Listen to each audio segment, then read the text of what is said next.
I'm Dan. And I'm Alex. And it's a new year and it's a new time to be on air. Hi, everyone. Hi, Alex.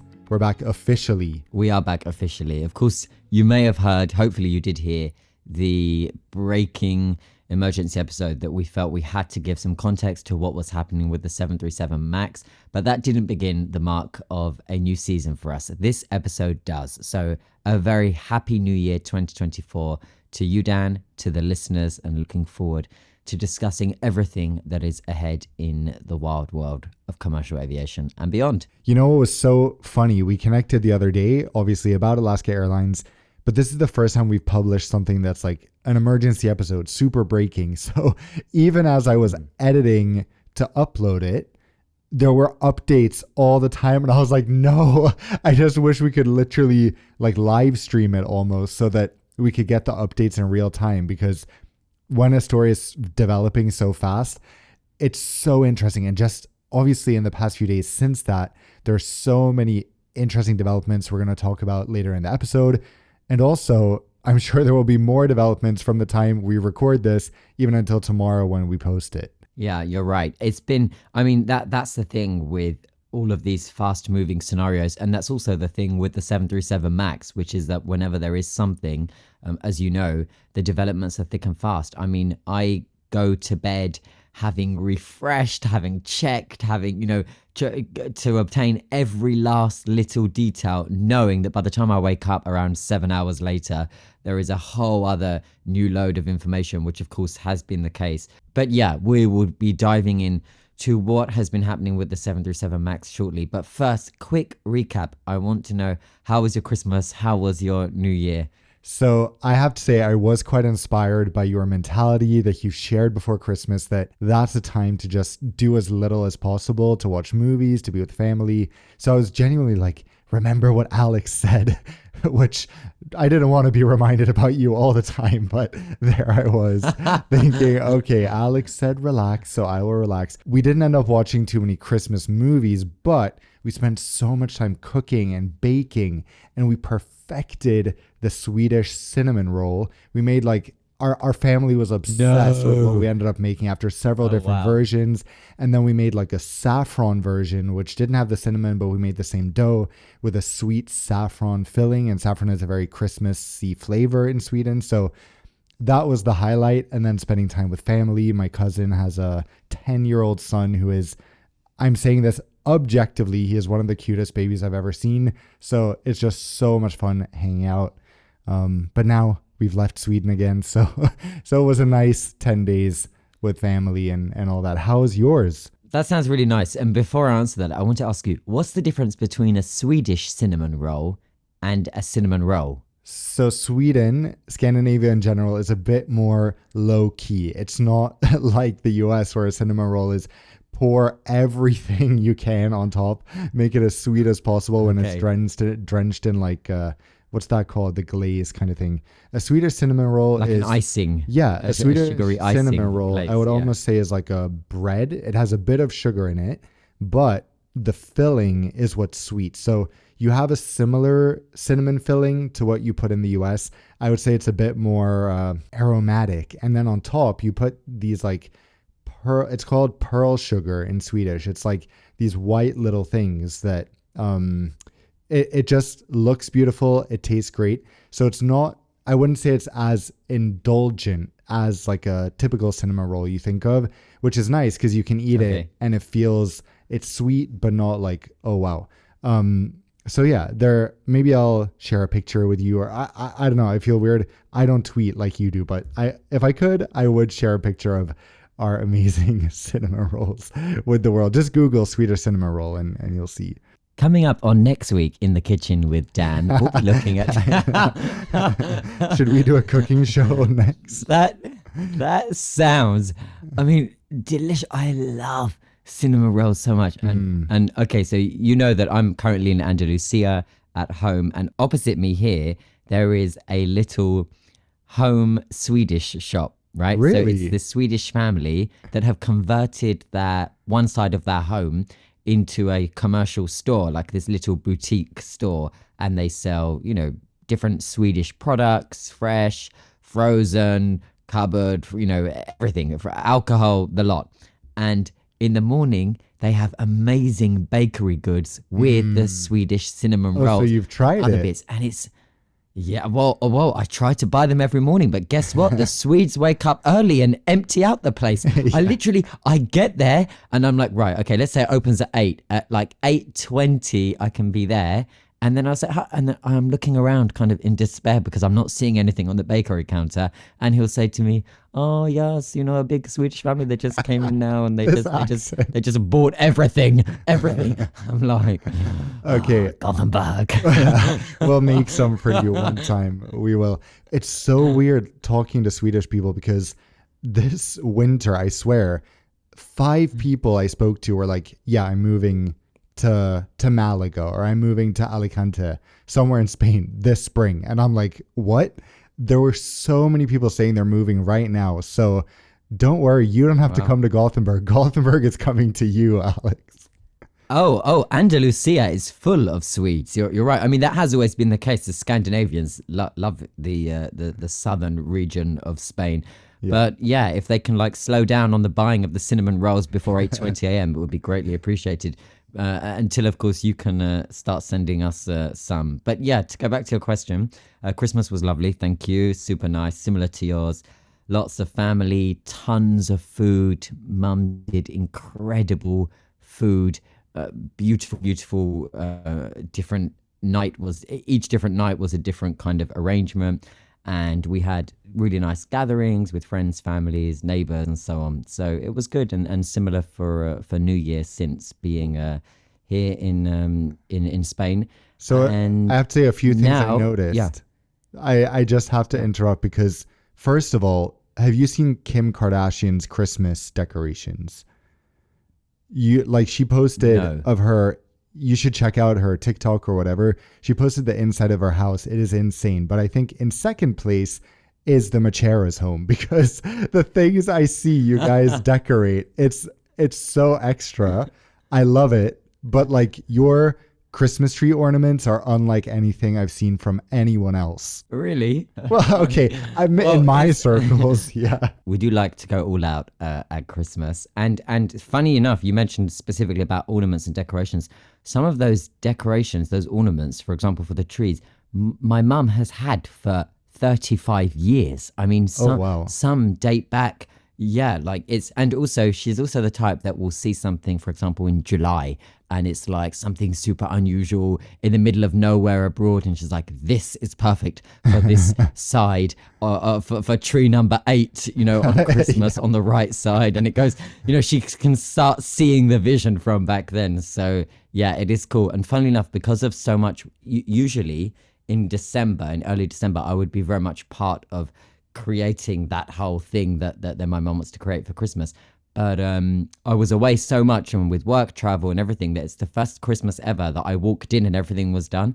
And I must admit, when I got back from Toulouse and I got to London and I got to our home, I was like, wow, what my mum had created. I mean, I knew because I'd seen some pictures Demi had sent me or whatever, but yeah, so that's I agree with you, but that's entirely my mum's thing. She's amazing with all of that. Yeah, shout out to her. Another thing I saw that you guys were doing, which I was like, I wish I could do this.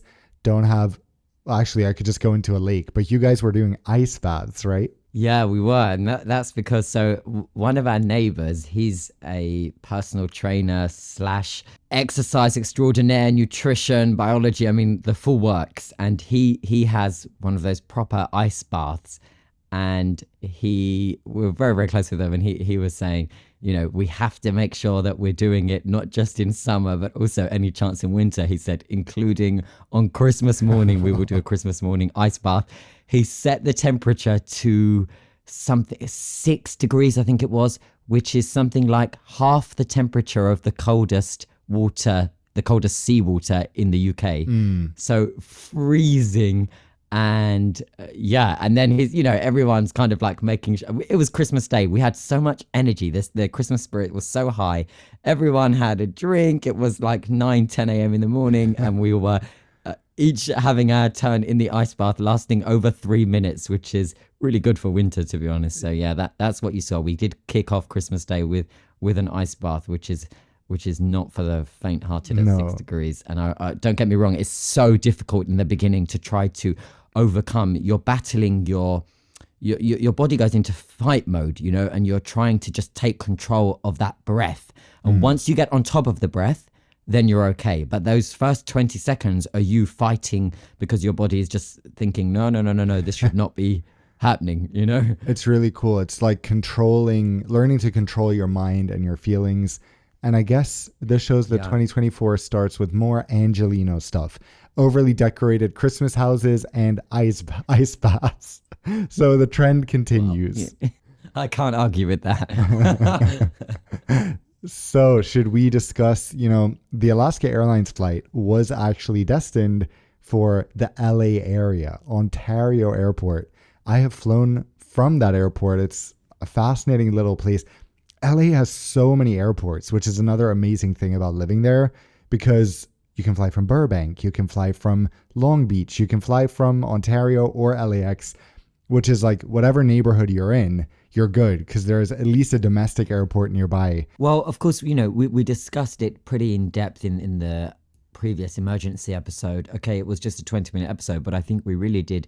I listened back to it, and I think the explainer, even if I say so myself, from our sides, was spot on, because the reality is that what we saw was unprecedented. This is a new chapter of crisis for the 737 MAX. Whether or not this is an issue on the MAX itself or not is still yet to be determined. Is what investigators are still trying to figure out.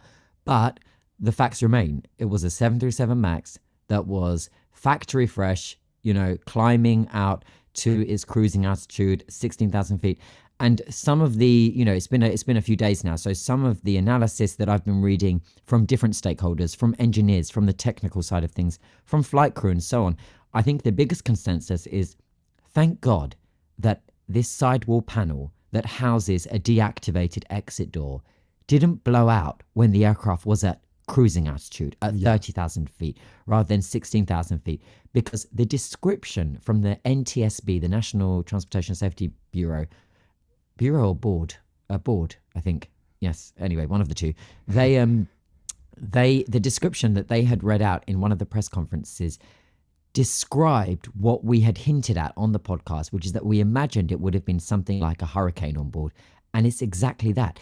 There is a description of how the headset of the captain was removed in the chaos of the whirlwind of the vacuum that and the chaos that occurs when you have this rapid explosive depressurization.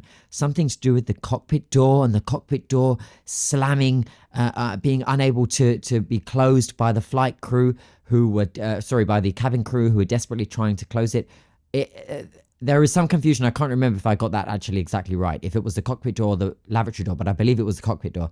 There are a whole bunch of descriptive scenarios about mobile phones flying around and all this that just make it much more real, make it, okay, I think this is why the FAA is sitting up and just outright grounding the 737 MAX 9, because even though this could have been an isolated incident in relation to one aircraft at one airline, they can't escape the fact that this is a MAX. And so, it just makes, from the outset, everyone's very uneasy about this. Yeah. So I know you don't have TikTok and you'll see all this stuff in 2 weeks, but the thing I found crazy going onto TikTok is how my entire feed, this shows what the new generation is like. I'm saying that as if I'm 80 years old, but there are TikToks from every angle on the flight, people making jokes out of what's happening, or people recounting their experiences after they've landed. Wow. And like this one that went super viral, she was interviewed for every major news outlet. She's just like, when you're taking a nap and you wake up and the oxygen mask is down in front of you. I saw that one. Yeah. And it's just like, it's so funny. Is she the passenger that was sat at the back? Yeah, exactly. It's so funny how people just, okay, this is my chance to go viral, because it's true. That's what our generation is like. And it's funny when you make a joke out of it like that. And then the other thing, this is obviously not a funny incident, but it is just interesting how people make light of it. Then seeing these people pick up cell phones. They found 2 cell phones so far, I think, on the side of roads. And people are just like, I think this is the cell phone from the Alaska Airlines flight, but it landed quite far away, this one that I saw. And then people are trying to, okay, they find that the phone has like 50% battery, trying to figure out. And then people are quoting the tweet going like, I want to know which case this is, because well, pretty exactly. amazing That iPhone in question, I know the exact one you're speaking about. I saw that report too. That iPhone had survived a 16,000 feet fall, was absolutely fine. Of course, it's in this kind of ordinary looking phone case. That phone case company needs to update its Amazon recommendation and review area, because that's something phenomenal. And the phone, they were able to unlock the phone, so I think that suggests there was no password. And Alaska Airlines was sending emails about a baggage receipt for that flight, and that's how they had known, oh, this is from that aircraft. So there's the phone. There's also the door itself, the door that had ripped away and blown out and blown away from the aircraft, of course enough to do immense damage to human life or property, falling from 16,000 feet. Thankfully, it didn't do either. Instead, it rocked up by landing in the garden / I'll say it how they said in America, the backyard of a school teacher called Bob. And he called it in, and Bob said that there is a 737 MAX 9 deactivated exit door at the bottom of his garden, of which the NTSB thanked him because they now have the door. He must have had an enormous garden for it to take several days for him to be like, wait a minute, what is this? Because it took us so long to find the door, which that would be the only explanation, or he just doesn't look outside. One thing also, I imagine a lot of people are still wondering, is why is Iceland Air, Fly Dubai, Copa Airlines, there's so many airlines flying it. We should just emphasize again that specifically the airplanes that have been grounded are the ones with the deactivated emergency exit. So those that still fly have that exit in back. Then the question is, the big question I'm asking is, the 737 MAX 8-200 flown by Ryanair in huge numbers already, why is that not grounded? It has the exact same door. Well, it's the exact same design. Now, I keep being asked this on Twitter, and I'm answering by quote tweeting so that everyone can see, because I'm receiving this same question dozens and dozens of times per day. But basically, this mid-rear exit door plug design, so basically the door itself, whether deactivated or activated, so this design is on the ordinary 737-900ER, of which there are loads in service around the world. I think one of the largest customers is United. And then, of course, it is found on the MAX, but not on all MAXes. It's on the 737 MAX 9, which was the aircraft in question with Alaska.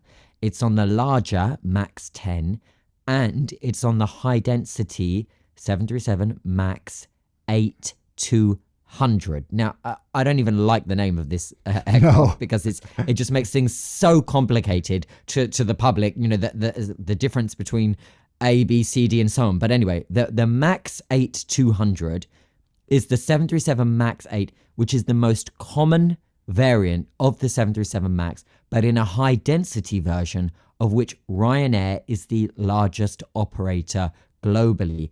Ryanair had to have that exit door design, the mid-rear exit door located behind the wings, because in order to comply with evacuation protocols, there has to be a solid ratio of number of passengers to each emergency exit in the event of an emergency. Ryanair staying absolutely silent thus far, knowing full well they have this exit door design, but not in the business to reassure anyone or draw any attention to it.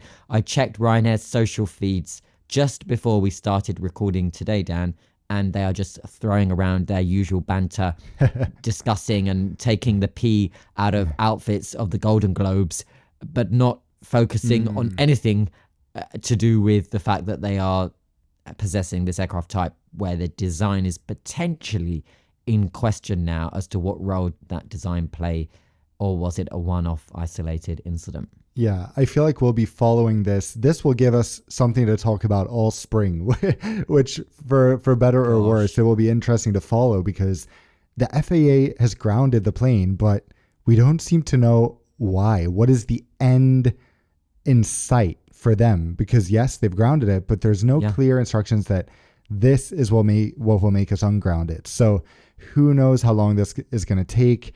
It's a very interesting situation, and you can just see all those airlines again that chose the A320neo family are leaning back and patting themselves on the shoulder thinking good choice. Well, yes and no. Two things. So firstly, I mean, when it comes to the fact that to firstly continue your point that you were saying about the lack of clarity from the FAA, you're absolutely spot on. Typically with a grounding, you would expect there to be a root cause and then a clear pathway out of the grounding. What has to happen for an aircraft to go from being grounded to ungrounded and airborne? That hasn't been identified yet. Now, don't just take that from me, take that from one of the largest customer airlines of the 737 MAX. United have cancelled 270 737 MAX operated flights over the last weekend, but they have also said that they want the FAA to clarify what is needed for the emergency plug door, as they're calling it, this deactivated exit inspections. They say that they don't have enough info in order to know what exactly is it that they are either looking for or checking is or isn't there in order to be able to say, inspection done, we're satisfied, get this aircraft back to being airborne. That's the first point. The second point is what you said about, and this is quite a common thought in aviation, that if for example, a Boeing crisis is a win for Airbus and so on and so on. When Boeing suffered with the MAX, Airbus were quietly cautious in knowing that something could come out that could just as quickly and as easily affect Airbus too, that they never put themselves in a position of moral high ground, of being the more reliable choice. Of course, the public can decide that. The airline customers can decide that. But Airbus have said that because aircraft are actually so much more similar and intertwined than people imagine, with, for example, both Airbus and Boeing taking the same parts from different external suppliers dotted across the world, they can never be too sure that a problem for Boeing isn't a problem for Airbus and vice versa. And look no further than the A321 and the A321neo family, that on some aircraft variants of that family have the deactivated plugged door, either activated or deactivated. So I would imagine that Toulouse is watching this very, very closely, and I will have a chance to speak to the CEO of Airbus later this week, and I can update you in any comments from that next week's episode. Sounds good. That kind of nicely brings us into Japan Airlines, which we were going to talk about a bit. Obviously, Airbus is on the receiving end in this situation, but it's not quite the same. There's not an issue with the aircraft. But what was so interesting, I think, for everyone in aviation about this is to see this is the first ever carbon fiber airplane, right, that has burned to ashes like this, and to see how differently it acts compared to other aircraft in a situation like that. Because at first everyone was thinking, wow, this is burning, and it didn't stop burning until basically the whole fuselage is gone. But as it turns out, that might actually be what enabled so many people, or everyone, to get out alive. Absolutely. So the A350 we know was coming in to land, and I will be honest, even before we start talking about this, I was, this was such a horrible incident. And also I was completely freaked out just by the fact that I couldn't believe what I was reading, that it involved a Japan Airlines Airbus A350. I can imagine. I was with the Japan Airlines. I was with the Japan Airlines team picking up a new A350 just days before this happened. I know the team. I know how forensic they are about safety. We were literally being shown around a new facility, relatively new facility in Airbus, which is a safety promotion center to promote a better culture of safety across Airbus. Why did Airbus open such a thing? because they have one in Japan at Japan Airlines, and Airbus was so inspired by it, they opened it in their honor. And when you walk into this building, Dan, it literally says on the sign, Airbus Safety Promo Center, inspired by Japan Airlines Wow. and their Airbus customer and their focus on safety. So I know how much this will have rattled and rocked the airline, the Japan Airlines community, and the people of Japan as well. You know, the Coast Guard aircraft on the runway clearly shouldn't have been there. That's what the investigation is focusing on. The 350 hits it at dramatic speed. Everyone in the cabin stays calm, and a textbook evacuation is underway, including the crew being able to determine which doors were safe to open or not. I have read that there was some confusion with the communication between the flight deck and the cabin crew, and that apparently a couple of the intercom systems with the phones basically that connect the cabin with the flight deck were immediately down. I have read that anecdotally. That hasn't since been confirmed. There's a lot that hasn't been confirmed, but nevertheless, everyone was able to get off, as you said. And while the majority of passengers evacuated within minutes, the captain didn't leave the aircraft for well over 10 minutes while ensuring that there was nobody left behind. And then there was still 10, 15 minutes, and then finally the fire had spread to the cabin. So was this the A350 doing exactly what it should have done in the worst case scenario? Well, that's what all of the data shows us at the moment. It held up long enough to ensure that everyone was off, and then some extra time, and then finally it started to spread and burn. In total, to get every single person off the plane, it took like 18 minutes, which is obviously much higher than the 90 seconds that the A350 is supposed to be able to evacuate in. But part of this seems to be that there were some people who were too scared to move or to leave the aircraft. So the captain actually risked his life going around the cabin after everyone else had evacuated, making sure that every last person got off, which is amazing. The big question for me now is, when they were landing, it didn't look like an especially foggy or bad weather day. How do you not see an aircraft lined up on the runway? It's not a small plane, the Dash 8, but it was on the runway for like 40 seconds before the Japan Airlines plane hit it. So something is weird there, that they didn't initiate a go around, that no one working at the airport thought, what is this plane doing here? I think that will be a big question going forward. This whole incident will just teach so many lessons from the safety of the A350 and other planes like the 787, the A220. But then also, how can this happen, especially in a place like Japan, which I view as the most orderly place where people do their job to the utmost of their ability all the time. It's really surprising, I think, for everyone. No, absolutely. And you're right. You know, with the evacuation itself, we know that the overwhelming majority of passengers were able to get off within the first few minutes. I mean, less than 3 minutes. But there were some that were hesitant to get off, that were understandably scared and nervous and so on. And so the aircraft was not declared entirely empty of all passengers and crew until the captain had spent quite a lot of time on there making sure that everyone was out, as you said, which is heroic of him.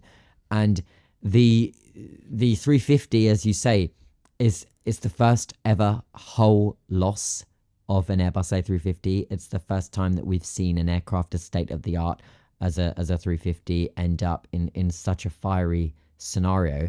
And there were many that were messaging, wondering why the aircraft was burning and burning and burning and burning. But actually, it was a decision that they had taken. It was a decision that the firefighters had taken and the airport, once everyone was off, to continue to let the aircraft burn out itself rather than continue to fight it. Often, I was reading commentary that often that is safer in terms of fighting these kind of fires where there is fuel involved and so on, than continuing to battle the blaze. I think it must have helped that this was a domestic flight, so it wasn't carrying 16 hours worth of fuel, of course, and all of these different things are going to be explored in the investigation. But You're right. I mean, somewhere as textbook and as orderly as Japan, I mean, this has freaked Japan out, not least the wider aviation community, where there have been red flags recently over potential near misses at very busy airports across the US, for example, in San Francisco, at New York JFK, and so on and so on. But it's not something that, if asked, anyone would have said, well, that's probably a likely scenario for Japan. So it was really, really unfortunate. And of course, thoughts with the families of those that lost their lives on the Coast Guard aircraft, because they were only flying that mission to help others. They were literally Yeah, going to deliver aid and help to the areas affected by the earthquake. it's It's really sad heartbreaking. stuff. We should be thankful that everyone made it out, which we of course are. It just kind of broke my heart to read that there were two pets in the luggage hold that they weren't able to save, which in the grand scheme of things is a miracle that there wasn't more damage. But can you imagine the feeling for those pet owners knowing that, seeing the airplane burn and there's nothing they can do, and knowing what horrific That's last really sad. moments those animals had? Yeah. Yeah, it's horrible. Yeah, that's really sad. That's really sad. And also a reminder of, so often I think people just think that the cargo hold, oh, that's where the luggage is and nothing else, and actually there is a lot in that cargo hold that is often forgotten, not least, live animals and pets, but, key things that are being transported from state to state. And it's funny, actually. I mean, this takes us onto a little bit of a different subject, but there is a whole underworld of the type of things that organizations try to have enter countries through commercial jets. I mean, I can remember that last year, so not the Christmas just gone, but the Christmas before that, there were strikes across UK airports, and perhaps that those that wanted this to enter the UK had thought that it was a quieter time because of Christmas and New Year, and perhaps it wouldn't be noticed. But if memory serves me correctly, uranium was sent from Iran to the UK via Oman on commercial flights, and was Yikes. picked up. I mean, was picked up at Heathrow, where in the screening facility where they screen arriving cargo. And they thought that somehow, I mean, the investigation started. They said that it somehow had some kind of sinister use. But just a reminder of, actually, there is a whole, I mean, we touched on human trafficking, but there also is a whole trafficking operation that tries very hard to infiltrate the commercial airline side of moving things around.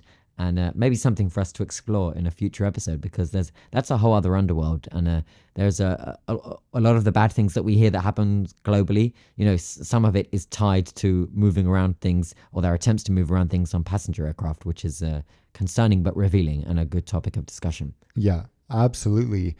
I just want to discuss one last thing about the evacuation, because I want to hear if you have more intel on this. I was reading in the New York Times how this was obviously a textbook evacuation. People didn't bring their things. In the US, we've seen similar incidents. For example, in 2016, an American Airlines 767 had a big incident. And many people bring their carry-on bags, which is a huge problem because it could tear the slide. It slows down the evacuation. So currently, there's actually a project underway to figure out how to reduce it, or how to prevent people from taking their stuff. And that made me think, I think I read somewhere, I don't remember where, I don't remember if this is real, but is there talk about actually enabling the cabin crew, or somehow making the overhead bins so that in an emergency they can't be opened? Is that right? So that people can't take their luggage? It's been discussed. It's been trialed. It's been discussed at levels with those that are psychoanalyzing behaviors of passengers, and so on and so on. And from my understanding, and I've been in the room for one of these discussions, the conclusion every single time is that instead of passengers opening the overhead locker and evacuating with their bags, they stand there fighting the overhead locker to open, which in turn wastes more time. So it's the same reason why, for example, our seatbelts don't automatically lock. If they want everyone to remain seated with their seatbelts fastened, could there be a way that they press a button and all the seatbelts are locked, tightened and fastened, and you can't unlock? Well, no. I mean, obviously that we can think of a million safety reasons as to why that wouldn't be sensible. But one of the reasons in that is that a passenger would spend too long trying to fight it. Well, that's definitely sure for a locker that they think they will be able to open even if locked, and so on and so on. And that's why they don't exist. What about what about if they made it a criminal offense to bring your bag off? I just feel like something needs to be done. It's very clear nowadays who does what. If someone is bringing a bag, someone's not, it's going to be on video. Why not make it clear in safety videos and announcements that people who bring their bags or wear high heels, which thankfully I think is more rare, will be persecuted for endangering other people, basically, because it's horrifying to me to think in an evacuation that you could be stuck or people could die because someone really wants to get their carry-on while most people are following the rules and doing what they're supposed to do. Yeah, it's definitely, I think better emphasis on it would be better, would be more appreciated. And I think then that ties us in with some previous discussions we've had on the podcast about how far is too far in these safety videos that are trying to be all singing, all dancing, musicals and so on and things. Are passengers at risk of missing the key messages? I mean, there is some messaging that are announced in a very, very passive, ordinary tone, and please remove your high-heeled shoes and please take nothing with you. And it's like, that is so important, that one sentence. But in today's digital, instant generation now world, are people consuming that? I'm not sure. I mean, there does need to be. I actually think the Americans are having a better conversation about it. I think the conversation hasn't even happened in Europe. Interesting. I guess you're right. The US is very conscious. I feel like the dialogue about aviation safety is much more widespread in the US for some reason. People talk about aviation issues on the news, on morning shows.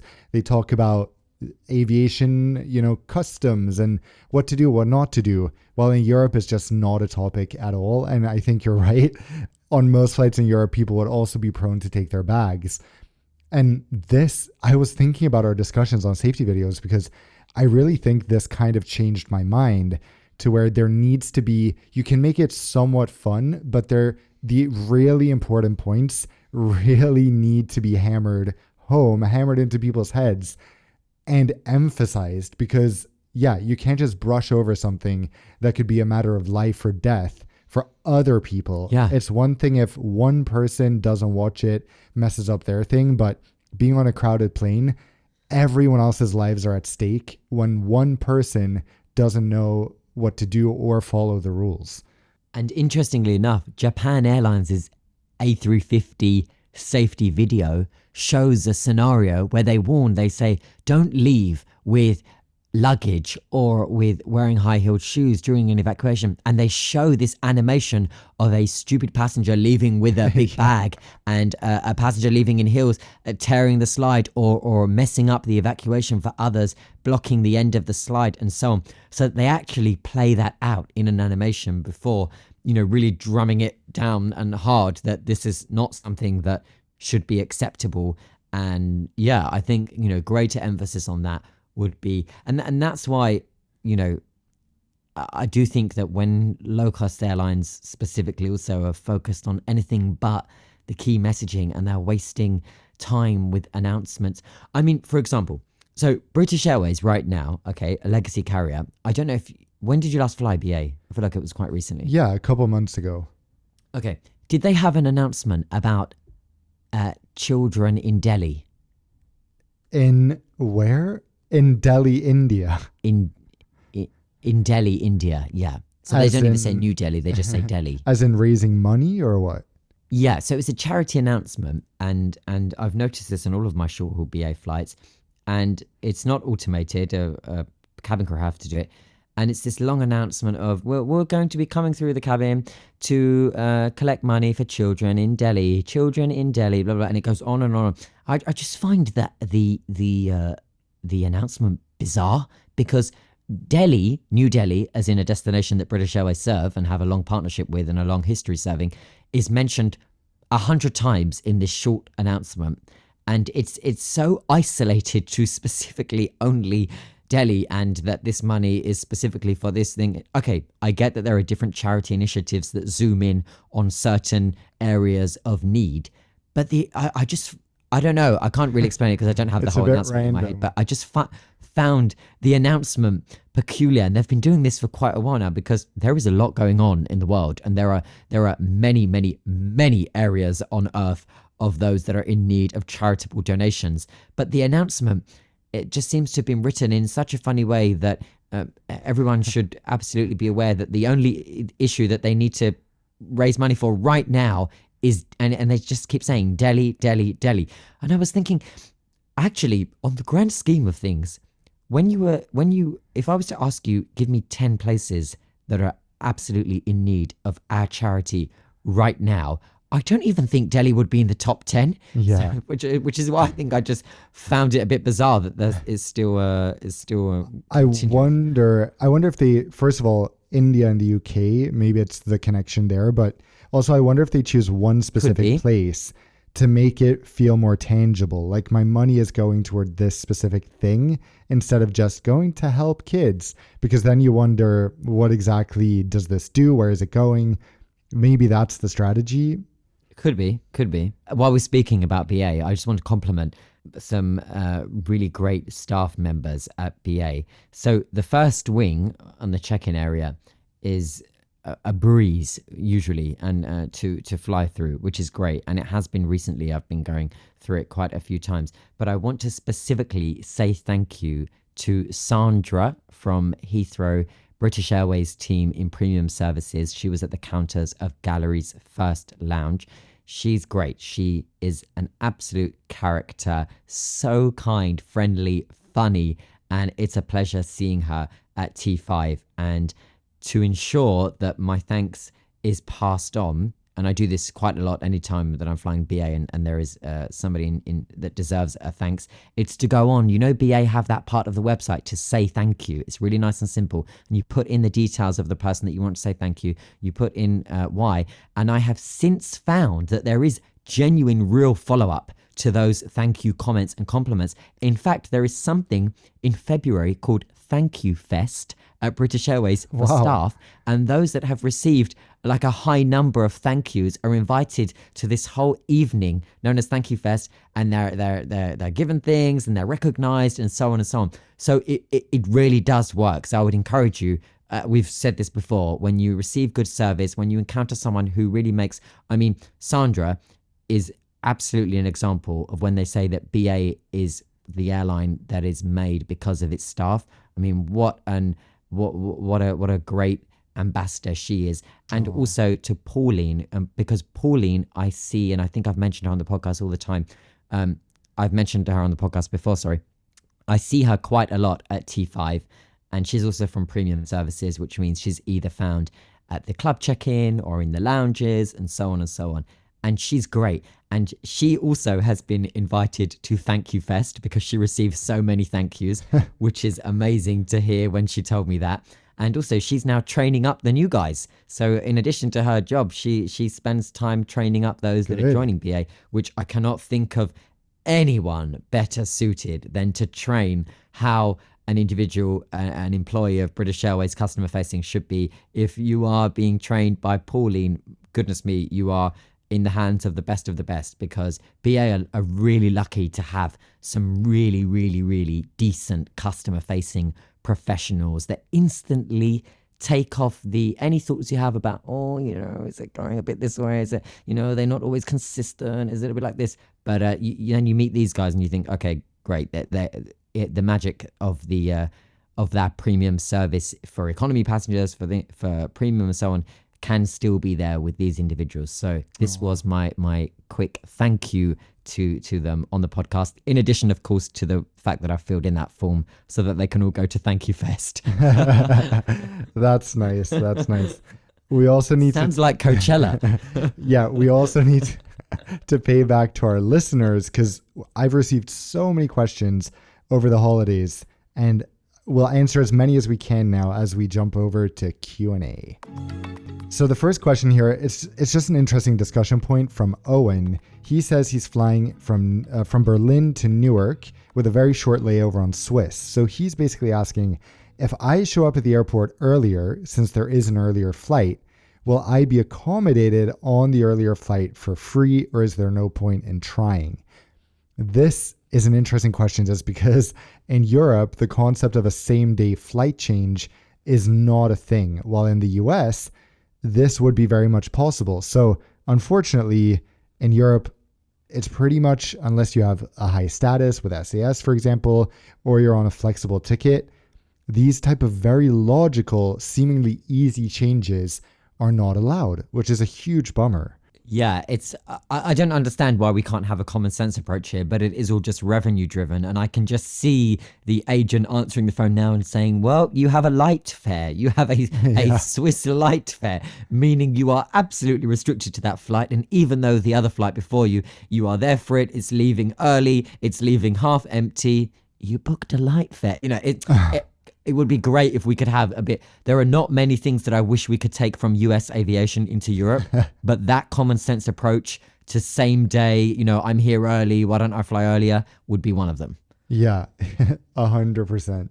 Daniel, well, this is not really a question, but it's more of an interesting thing. He says he was flying Singapore Airlines in business class. His tray table wasn't working.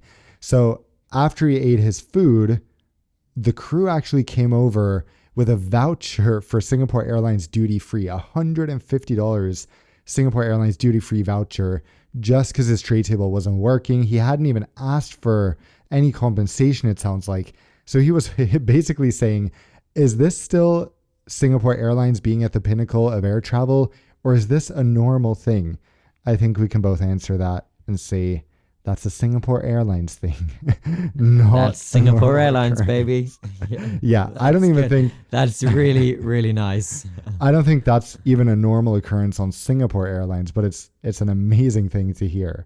You know, that takes me back to being 12 and coming back from Australia to London via Singapore and Dubai with Emirates. And I was alone with my twin sister. And on the Melbourne to Singapore leg of the route, my seat in economy wouldn't, when I pressed it to recline, it wouldn't stay reclined. It would go back up. It just wouldn't stay behind. It wouldn't stay reclined. I'd have to hold it back. And, you know, I was tiny also as a 12-year-old. Like, I was not holding it back for 9 hours. And I said to the cabin crew, and like tiny me, I said to the cabin crew, am I doing something wrong? Like it went, and she said, oh no. So she tried and she said, I'm so sorry. There's a problem with the seat. I am so sorry. And it's a full flight. There's no other seats. And like little me, I didn't even need the extra space. I said, you know, oh, that's okay. That's fine. And then about 4 hours later, halfway through the flight, she taps me and asks if I can just follow her into the galley behind.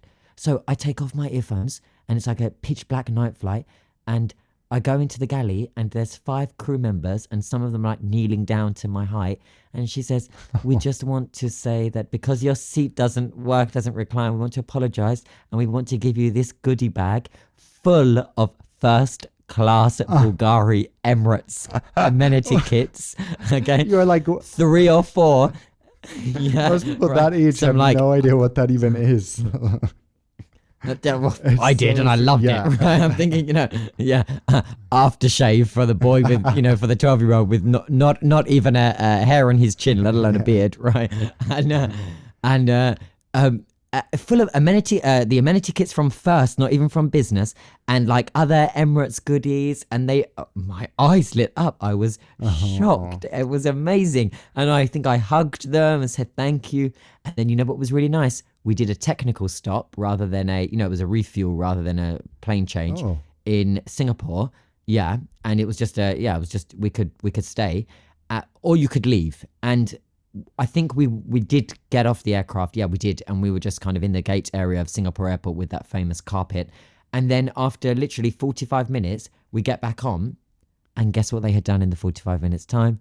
They had fixed the seat. Aww. So nice of them. Yeah, so it's such an early travel memory of being fully alone with Demi and, you know, coming back from Oz. But Yeah, really, really nice. That's amazing. I have one last question here that I'm going to ask for today from BJJ Peters. I'm not sure about their full name. They say, "Hi, Alex, Dan. Here's a question for the podcast. I find the padding on a lot of business class seats too firm. Interesting. Do airlines allow you to bring your own inflatable mattress? And have you ever considered it?" Alex? I haven't considered it. You would be unsurprised to hear. And I would say that there is some kind of potential safety risk / violation of the safety annexes on a commercial aircraft of having a full size. Listen, I get where the question is coming from. Some of the seats are firm. You're right. Even, for example, Qatar's Q Suite is a more firm business class seat than other seats. The only example I can think of here, and I'm going to give her a small shout out, is there is an Instagram friend that I know via Instagram. She's like she posts her travels with her kids, and her name is Miriam. And whenever she flies, she pumps up this inflatable kind of triangle thing that goes in the footwell area of the economy seat. And basically it means that her toddler, when she pumps it up, and she takes like the foot pump on and everything, you know that you pump a Lilo on an inflatable for the pool. Yeah.